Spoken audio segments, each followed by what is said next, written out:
It is okay to be new and to be learning.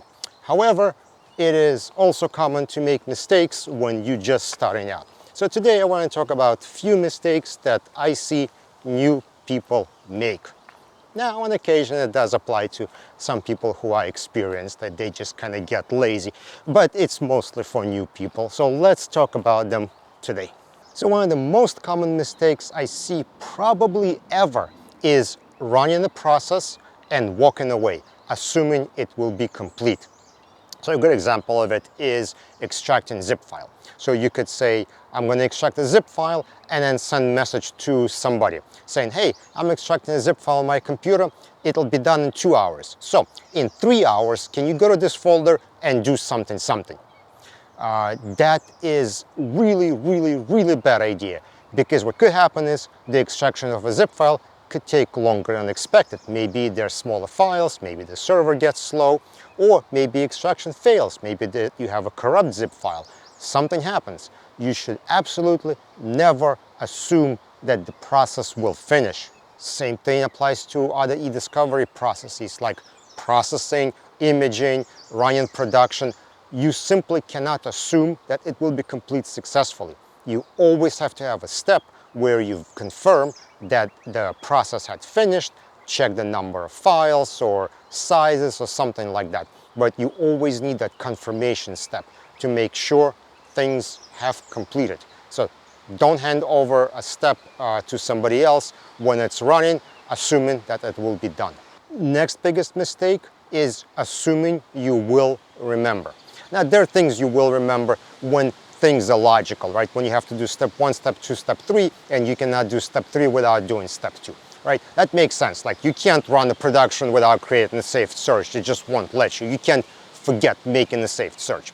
But there are steps that are kind of out of sequence that if you skip over it, kind of nothing happens, but then something bad may happen. So you have to be honest with yourself. What steps are going to be followed one after another and you will remember, and what steps you will not remember.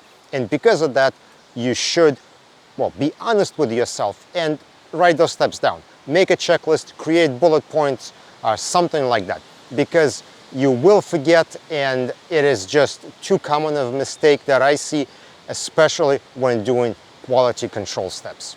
If you put data in a folder and tell somebody to do something with it, do not touch data in that folder ever. Do not go in there, don't modify it, don't add anything, don't remove anything. If you need to add something, make a new folder, part 2, part 3, part 4. Do not change data in a folder that you told someone to work with.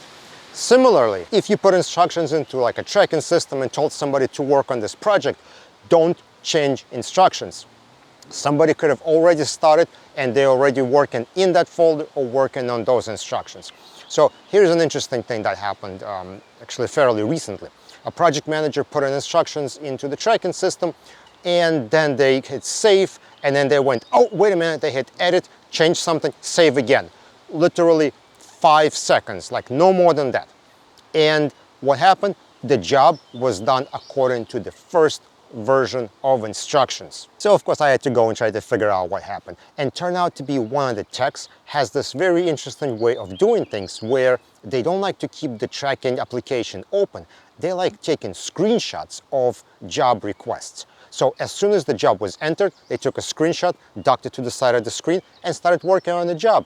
Now this was kind of an odd or one-off incident, but I think the point is, if you put in data into a folder or a request on the tracking system asking somebody to work on it, you have to be extra clear to the person who might be working on it to make sure they stop working, tell them the instructions are changing, and then get a confirmation that they understood that instructions had changed. Again, same applies to data in the folder or instructions that you sent over. You really want to get a confirmation from the other party that they received your updated instructions or updated files in the folder. So those are common mistakes that I see in my day-to-day. What do you see? What people should be thinking about it? What should they be putting on their QC checklist?